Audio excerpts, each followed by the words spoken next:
اللہ کے حبیب صلی اللہ علیہ وسلم کی خدمت میں ایک شخص حاضر ہوا اور اس نے اذن جہاد طلب کیا. حضور میں جہاد پہ جانا چاہتا ہوں, مجھے اجازت مرحمت فرمائے. حضور نے فرمایا احی والدا کا, کیا تیرے والدین زندہ ہیں؟ قال نعم, عرض کی ہاں حضور میرے والدین زندہ ہیں. قال ففیہما فجاہد, کہا جا ان کی خدمت کر, یہی تیرا جہاد ہے.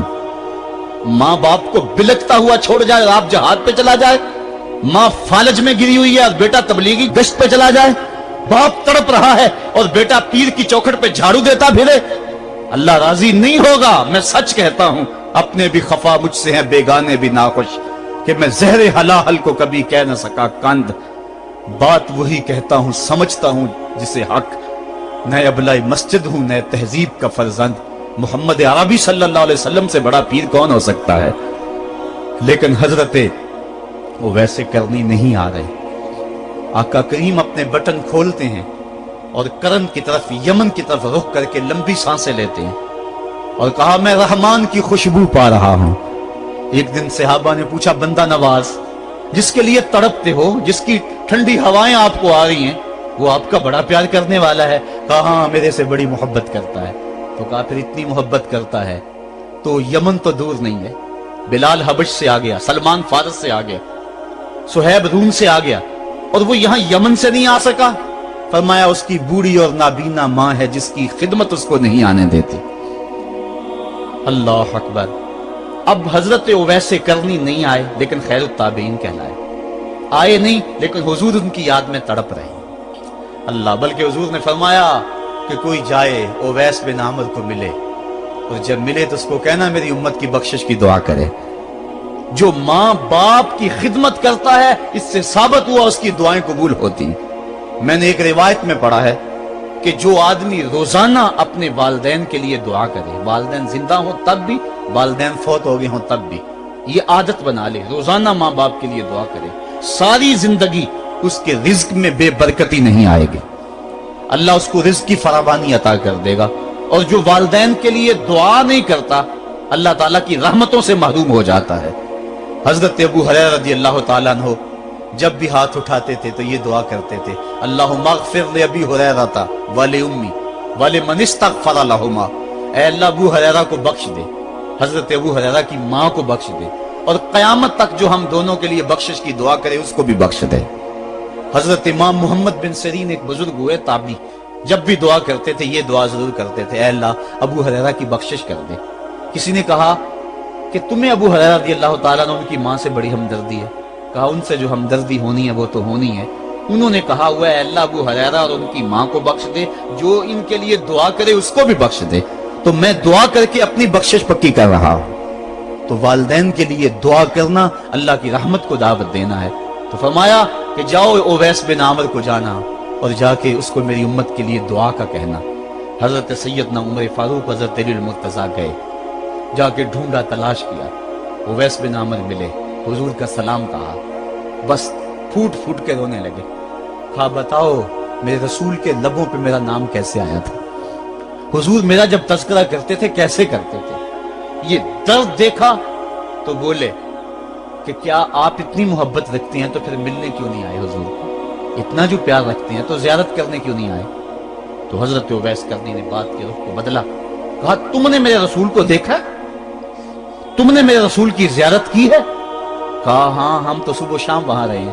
کہا پھر بتاؤ حضور کے یہ ابرو جڑے ہوئے تھے یا کھلے ہوئے تھے؟ اب دونوں حیران ہو گئے. کہا تم نے تو دیکھا, میں نے تو دیکھا نہیں, تم بتاؤ نا. پھر میں تو گیا نہیں, مجھے کہتے ہو گیا نہیں, تم بتاؤ حضور کے ابرو جڑے ہوئے تھے یا کھلے ہوئے تھے؟ حیران ہیں. کہا حضور آپ ہی بتلائیے.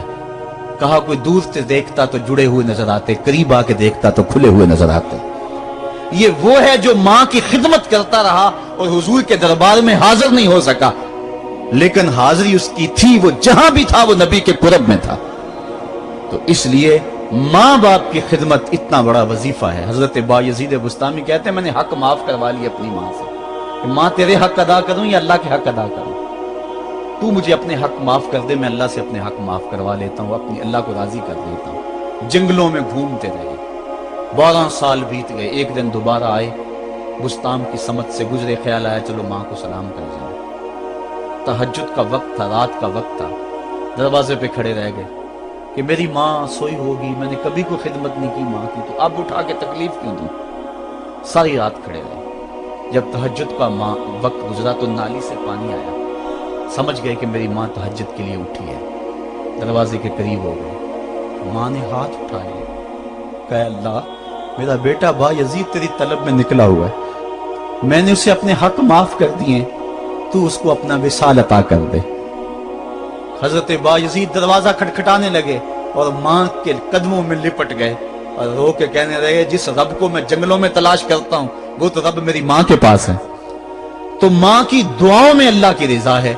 माँ राजी हो जाए तो समझ लो खुदा राजी है। अल्लाह ताला जल्ला शानहू ने इरशाद फरमाया, वक़दा रब्बुका अल्ला ताबुदू इल्ला इय्याहु, तेरे रब ने यह तय कर दिया है कि उसके अलावा किसी की पूजा नहीं करोगे। व बिल वालिदैन इहसाना, और वालिदैन के साथ उसने सुलूक से पेश आओगे।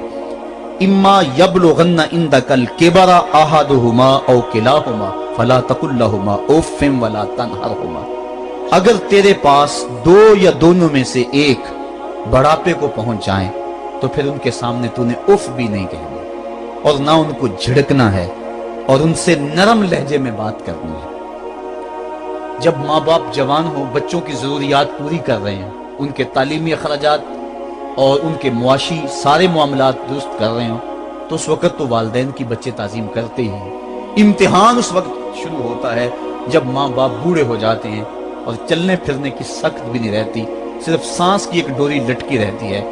और जिस तरह बच्चा अपने बदन से मक्खी भी नहीं उड़ा सकता था, अब ये हालत माँ बाप पर आ गई और बच्चे की तरह मिजाज चिड़चिड़ा हो गया। जमाने के हालात बदल गए, लेकिन माँ की पुरानी, बाप की वो पुरानी रवश है, वो उसी अंदाज में उसी डगर में बात करता है। ये आजमाइश के दिन है, ये इम्तिहान के दिन है। अब देखना है वालिदैन की इस वक्त ताज़ीम कौन करता है। फरमाया इम्मा यबलुगन्ना इंदकल किबरा, अगर तेरे पास वो बढ़ापे को पहुंच जाएं, दोनों पहुंच जाएं, या तेरी खुशकिस्मती कि दोनों में से एक पहुंच जाएं या दोनों पहुंच जाएं, तो फिर उनकी तूने ताज़ीम करनी है। क्या कैसे ताज़ीम करनी है? फला तकुल लहुमा उफ़्फ़िन, तूने उनको उफ भी नहीं कहना। हजरत इमाम फखरुद्दीन राजी के हवाले से मैं आज ही सुबह या गुज़श्ता शब उफ की तशरीहात देख रहा था। उन्होंने 12-13 अक़वाल बयान किए हैं, लेकिन 2 कौल फरमाते हैं। उफ ये है कि इंसान के बदन के ऊपर जो शफाफ रहता हो, साफ रहता हो, मट्टी पड़ जाए, रेत का ज़र्रा पड़ जाए तो उसको फूंक मार के उसको हटाता है, तो वो फूंक से जो आवाज पैदा होती है उसको अरबी में उफ कहते हैं। तो फिर उफ हर उस चीज के लिए मनकूल हो गया जो नापसंदीदा है। एक तो कौल ये है कि वालिदैन के सामने इस एहतियात से रहो। दूसरी बात आप फरमाते हैं उफ का मफहूम ये है कि जब माँ बाप बूढ़े हो जाएं तो बोलो बरास चारपाई पे निकल जाता है और इंसान उनको उठा के उनकी खिदमत करता है, सफाई करता है, कपड़े बदलता है। इंसान की तबीयत में जो फितरी नफासत है उसके तहत उसको माँ बाप से जो मकरूह और नापसंदीदा बू आती है उससे वो बचना चाहता है। वो नफरत माँ बाप से नहीं होती, वो नफरत उस बदबू से होती है जो माँ बाप के बदन से या चारपाई से या कपड़ों से उठ रही है। तो बंदा अपने जो है वो नाक पे कपड़ा रख लेता है उस बदबू से बचने के लिए। तो उफ के मफहूम को बयान करते हुए हजरत इमाम राजी कहते हैं कि इंसान को इस बात से भी रोका गया है कि तू अपने नाक पे कपड़ा रख के अगर उनको सफाई कर रहा होगा तो माँ बाप के नाजुक दिल पे कहीं ये बोझ ना आ जाए कि मेरा बेटा मुझसे नफरत कर रहा है।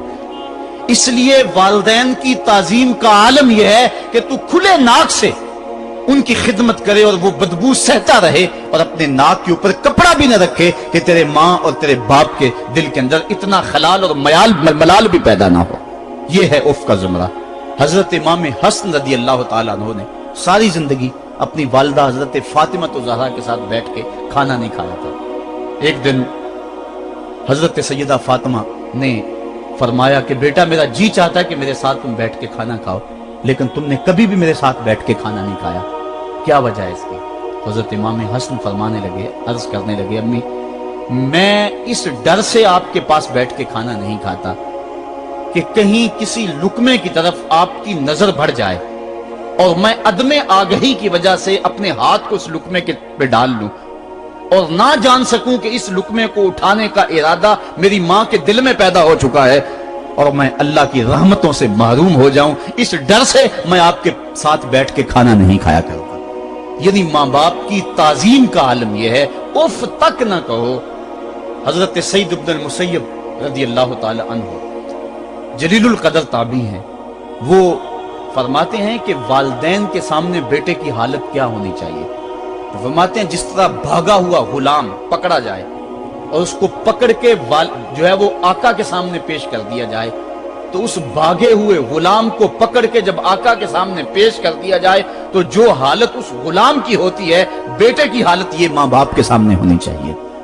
अब उन बेटों को सोचना चाहिए जो अपने माँ बाप को दकियानुसी का ताना देते हैं और समझते हैं ये ओल्ड फैशन है, इन्हें क्या पता जमाना कहां चला गया है, और उनके फैसलों को मुस्तरद करते हैं। उलमा ने इस बात को तफसील के साथ बयान किया है कि शरीयत के जो कतई ज़ाब्ते हैं, उन ज़ाब्तों और उन कवानीन को और उन मामलात में तो वालिदैन की फर्माबरदारी नहीं होगी, अल्लाह की अगर मासियत होती हो, लेकिन जो मामले शक वाले हैं वहां माँ बाप के कौल को तरजीह दी जाए। तो फरमाया उनके सामने उफ भी नहीं कहनी, वकुल लहुमा कौलन करीमा, और उनसे नरम लहजे में बात करनी है। वख्फिद लहुमा जनाह ज़ुल्ल मिनर रहमा, और उनसे बात और उनके लिए अपने बाजू बिछा लेने हैं नरम दिली की वजह से, नरमी की वजह से। जब जानवर जमीन की तरफ रुख करता है, ऊपर से नीचे की तरफ आता है तो अपने परों को सकेड़ लेता है, तो उसके लिए ये लफ्ज बोले जाते हैं वख्फिज लहुमा जनाह।